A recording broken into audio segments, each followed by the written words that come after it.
भगवान श्री कृष्ण जब माता देवकी और पिता वसुदेव को कंस के चंगुल से छुड़ाने गए, तब उनकी उम्र 14 वर्ष थी।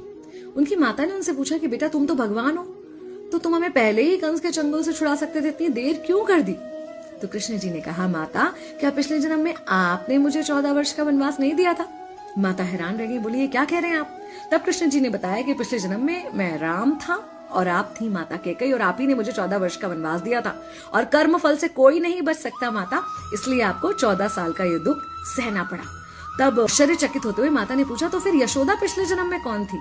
कृष्ण जी ने बताया, वो थी माता कौशल्या, जो 14 साल तक अपने पुत्र से अलग रही थी। उन्होंने उस दुख को सहा था, इसलिए इस जन्म में 14 साल मैं उनके पास रहा और मेरे साथ रहने का, माता और पुत्र के प्रेम का सुख उन्हें मिला।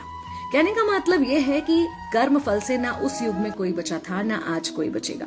खुद भगवान भी कर्म फल से नहीं बच सकते, इसलिए अपने हर एक कर्म को बहुत सोच समझ कर कीजिए, क्योंकि जिसके भी खिलाफ आप कुछ गलत कर रहे हैं उससे आपकी शत्रुता कुछ समय या शायद एक जन्म की है, लेकिन उसके साथ कुछ गलत करके आप अपने कई जन्म बिगाड़ सकते हैं।